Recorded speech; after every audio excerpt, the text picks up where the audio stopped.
Hello again, everybody. My podcast is called It's Good to Talk, and it sure is good to talk. People know me because I produced this book, and that's how it all started. It's about my friend, Tony McGurn. He was born in 1941, so it's all his life stories up to a few years ago. It's available at Amazon. It's also on audio, so you have a choice there. My sponsors are Liffey Moving Company. They're here in the city. They'll soon be 50 years old, and they're not alone in the moving business. They're also in the storage business. And I'll be talking about that again mid this interview because my guest today is Mathieu Gorge and his company is about cybersecurity, Vigitrust. So, Mathieu, welcome to my podcast. Pleasure to have you. Thank you very much. Okay, tell my audience where you were born and start at the beginning and we'll go through it all. Yeah, so my name is Mathieu. I was born in France. I spent about 20 years in France before I moved to Germany for a while. Then I moved to Northern Ireland. I'm actually a graduate of the University of Ulster. And before that, I graduated from the University of Tours in France. I studied applied languages, which really is being able to speak three languages reasonably well, a little bit of sales and marketing, and a little bit of law. And after I graduated from Coleraine, I got my first job in County Kildare in project management. And then I wanted to move to Dublin, where the action was, and essentially got a job in what was network security at the time. I really liked it, and I had a various number of positions: junior account manager, senior account manager, product manager, project manager, junior sales manager, and then at some stage I decided that I wanted to to try my own business. And so I started Vigitrust back in January 2003, which is nearly 20 years ago. I was in Kildare myself during the 90s. I had a restaurant there in a little village called My Valley, which is between Kinnegad and Infield. And of course, Intel are huge in Kildare. And I was wondering how you got to Kildare. Was it to do with some of the IT companies at the time? Yeah. No, I actually worked for a company called ETP in Atay, which was a project management company. So the founder, Fergus O'Connell, actually wrote a book called The Silver Bullet.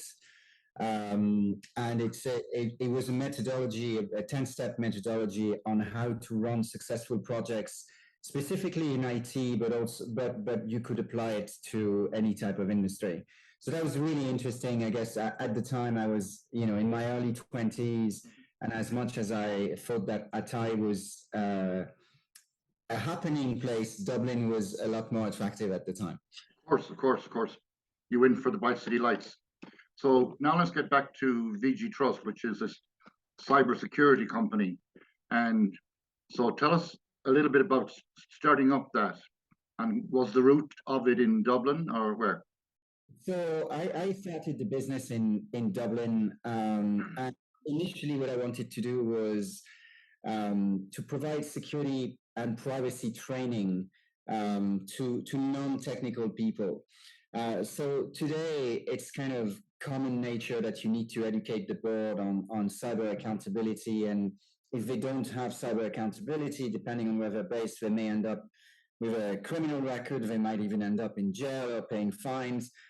20 years ago, that wasn't the case. Everybody was talking about firewalls and antivirus and so on, and you still need all of those, but I saw a gap in the market. And I went back to all of my previous customers and I was like, look, you need to look at data privacy. And they were like, look, Mathieu, you're a nice guy. We've been doing business with you for 4 or 5 years. But this is completely novel and your company is less than 3 months old. So come back to us, maybe in 2 years' time. So I spent unwillingly the first 2 years of the business doing what I was doing before, but for myself, and creating a small team.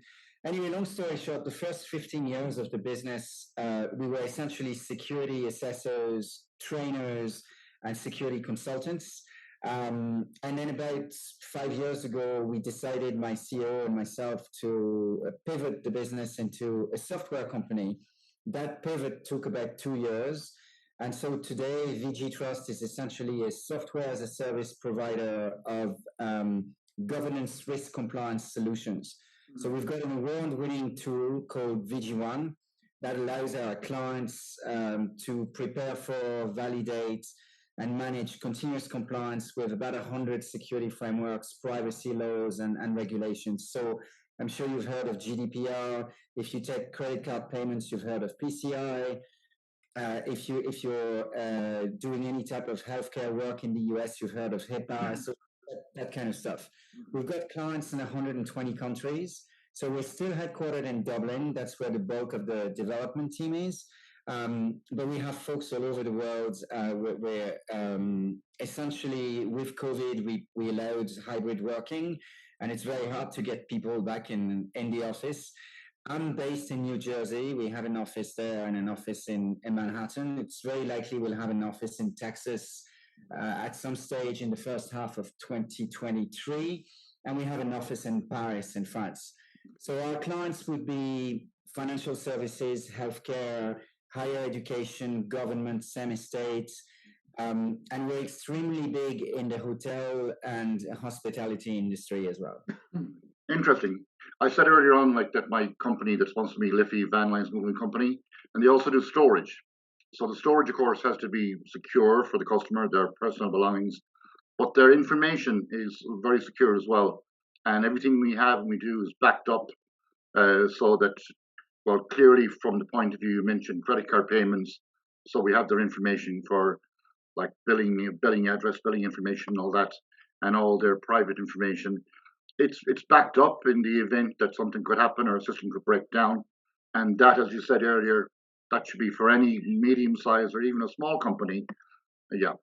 Yeah. So, go ahead.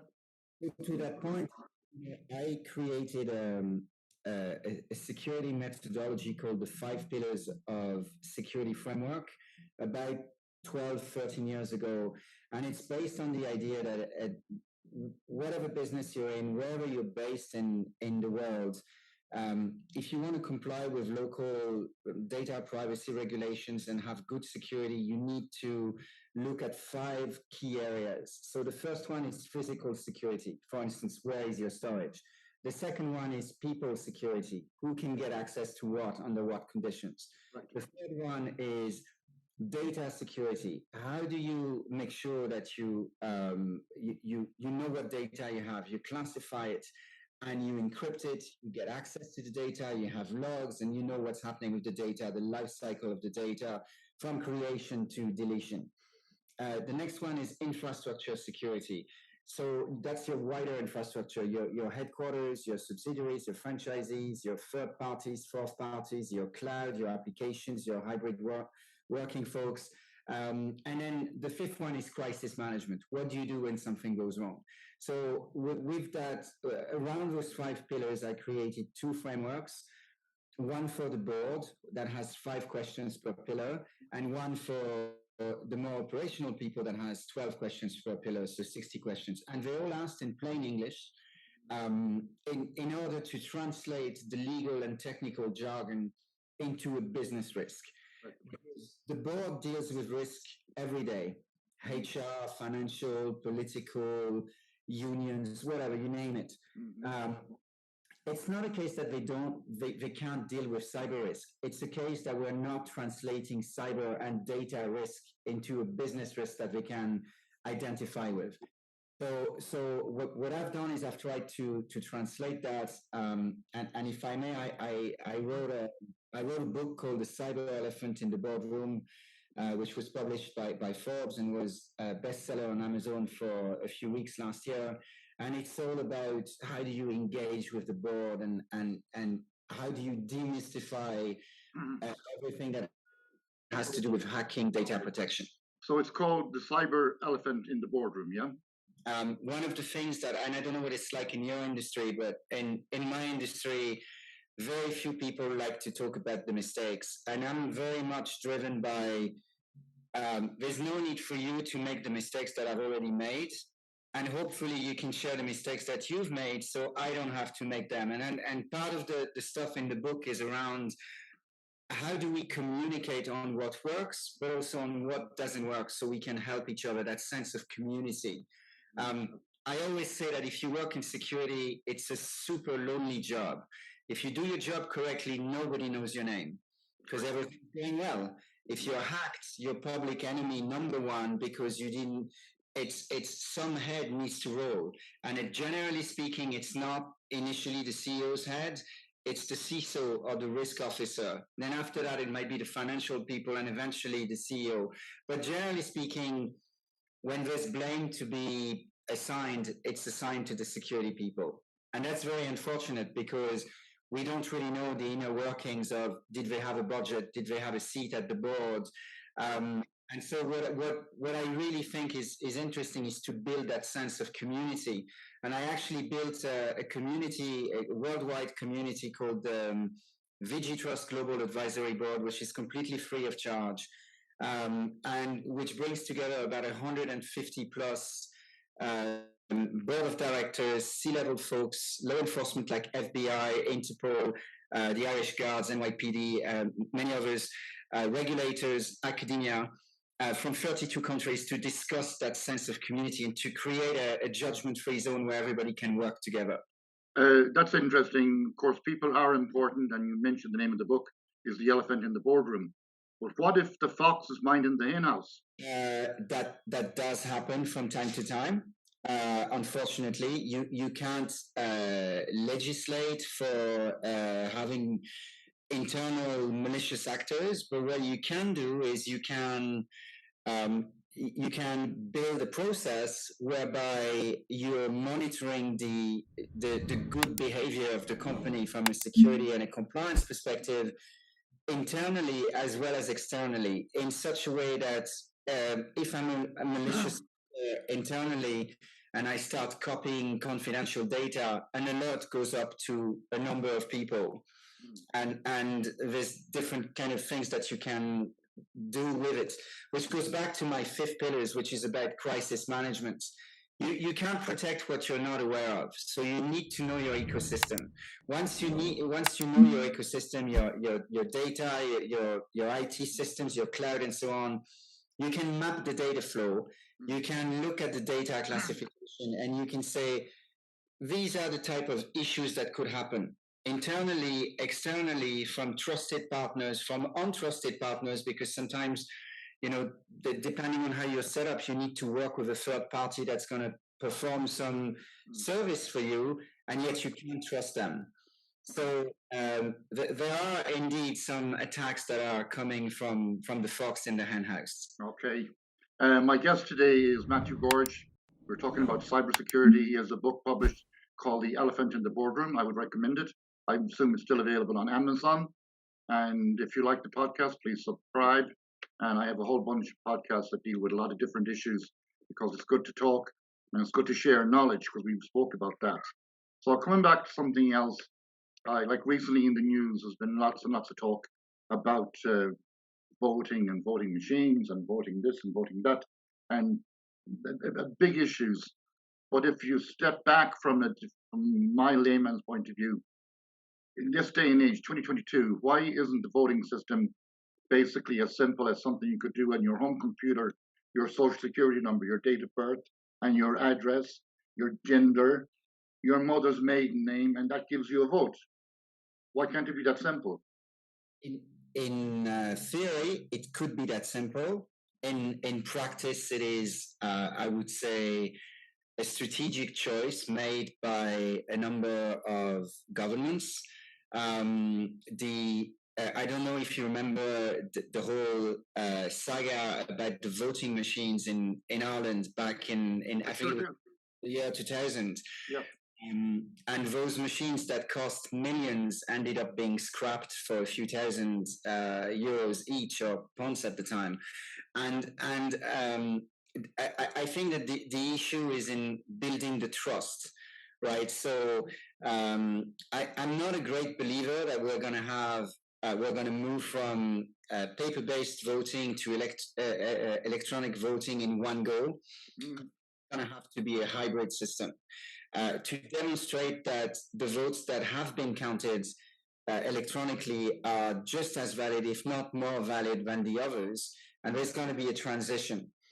From a technical perspective, can we secure it? Well, yes, if we've got the right policies and procedures, the right technical solutions around it, the right alerting system, and so on, absolutely.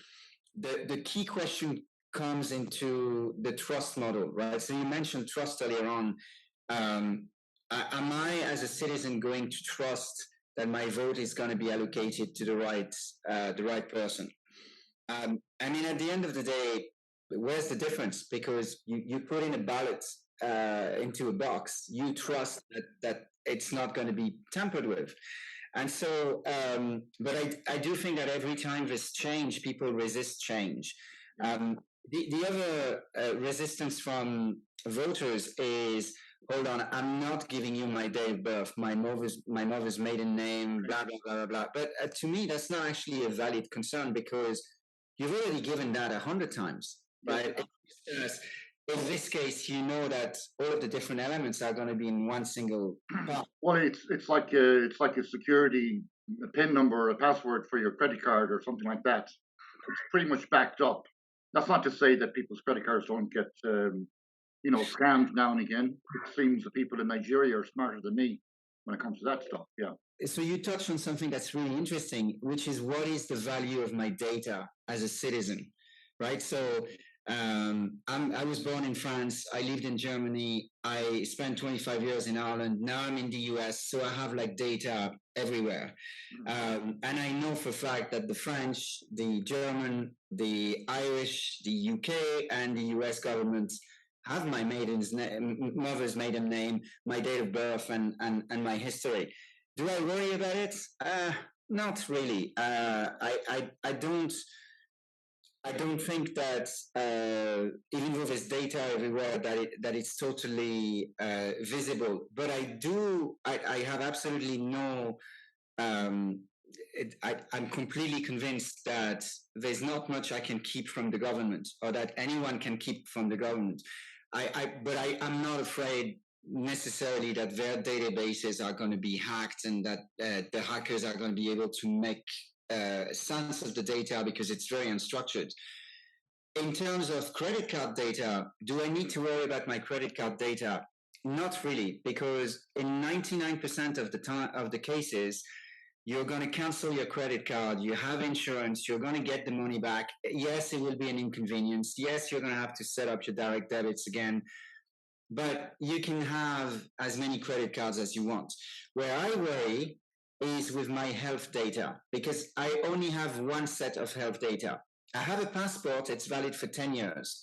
So if I lose the passport or if the data is compromised, I can get a new passport with a new identity, so to speak, a virtual identity that I use to travel.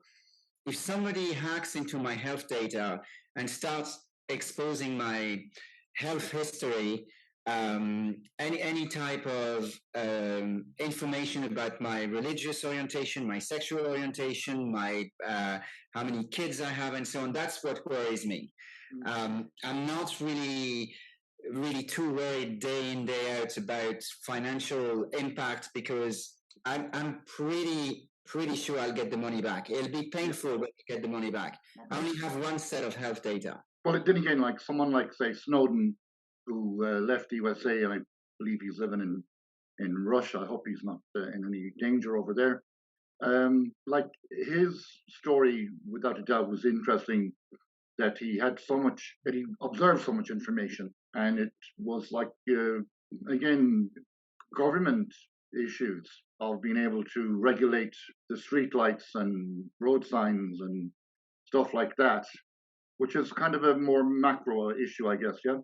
Put it this way: we live in a world where we inherently, whether we admit to it or not, trust each other, right? So, and the reason for that is, I get on an airplane, I trust that the maintenance people did their job. I trust there's enough fuel. I trust that the pilots are not going to want to commit suicide. I trust that the security checks have been done and nobody's going to try to hijack and so on. I cross the road, there's a red light. I trust that 99% of the cars are going to stop. I am aware that There will be someday somebody that's not going to stop, but based on my understanding of life, I trust that I can cross the road. I go to the chemist, I get a prescription, I trust they're not giving me poison. Yeah. So we're all dealing with trust day in, day out. And I think it's great that we question whether we can trust the government with data, because it keeps them on point. Yeah. And yet, there has been some compromises in many different countries, but by and large, the system kind of works. I think at the end of the day, it's your data, your responsibility. So if you don't want to share your data, don't share it. If you don't want to have a huge digital footprint, but don't be on Facebook. Do you really need to be on Facebook? No. Maybe not. Don't be on Instagram. Do you know? It's you're making a choice based on your risk appetite and your trust levels. The challenge arises where you're too trusting and you don't understand the risk. And vulnerable is the word. Yeah, absolutely. And you and I met at a conference, and we trusted that we could have a proper business, because we were under the auspices of a trusted umbrella and platform. And it's good to talk. Yeah, absolutely. And it's a thing that we are humans. We have to communicate. We have that social thing, which we saw during COVID. We went from not being able to talk to reconnecting with hundreds of people that we didn't have time to connect with online, and now we're going back in a hybrid mode. Well, there are hundreds of languages, and yet people have difficulty communicating, and that's why I call my podcast It's Good to Talk, because it gets people to express themselves, express what they do, and other people listening can have an insight. It's like people will remember your book, The Elephant in the Boardroom, and clearly we are learning from you today about cybersecurity. People that never heard of it or thought about it, or backing information up in the clouds, like this Zoom we're doing now could be backed up in the cloud, but I choose to save it and then I edit it and then it goes out on YouTube in a few days. These are I like the way you say that, and I commend you for saying it, that we must trust people, otherwise life's not worth living, No, it's not. And you can live under a rock and be completely cut off the rest of the world. But the whole reason for the book, when I decided to call it The Cyber Elephant in the Boardroom, it was because I realized after 20 years dealing with boards and trying to help them with their security strategies, that it was really the elephant issue that was there.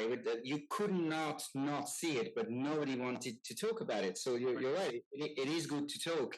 And I think that we also need to understand that the way the world is going, we all have like communication signs everywhere, right? So again, I go back to my traffic light, my red light. That's a way for us to communicate whether we understand it or not. It's red, it communicates to me that these guys are going to go that way, and it's green for me, I can go that way. What I think we're not really seeing right now, either in business or at home, is the impact of the Internet of Things and the connected devices. I would make an educated guess that any of your listeners today have at least 2 to 3 connected devices with them right now. They've got the device they're watching the podcast on. They probably have a smartwatch. They probably have a second phone. And then when they get home, they have 10, 15, 20 devices. Yeah. So again, you go back to, you trust that the manufacturer built that with security in mind. Well, actually, it's not really. With new IoT devices, what they have in mind is speed to market, right? Be the first on the market to have a connected mug or a connected kettle or whatever it is. Yeah. So you need to protect your own infrastructure, because now you've got all those devices that are helping you having a better life, a enjoyable life, but they're all communicating with each other. And at the end of the day, you're accountable for it. So I go back to my initial point, which was, if you don't want to share the data, don't share it. If you don't want a device that's going to increase your risk exposure, don't buy it. So, it's great to be trusting. We have to communicate, but think about it. Like, do you go back to your house? Would you go to bed and leave all the doors open? Probably not. Probably not. The same idea. That's interesting because, like a couple of weeks back, I had Adam Cardone on. He's a sports massage therapist, and we were talking about people running the marathon. People that run the marathon, like they take a risk, 26.2 miles, whatever. But the risk, I think, what Adam emphasized was, it's not while it's happening, but maybe the day or two after is the recovery. And this comes back to what you're saying as well. When that crisis happens, it's how fast you can recover. I'm talking about, say, in a company situation, like for Liffey, like if our storage data was hacked, like we know right away we have a backup. We know that the customer's information is protected. Physically, you mentioned the pillars. Well, the buildings are bomb-proof, actually, ironically enough.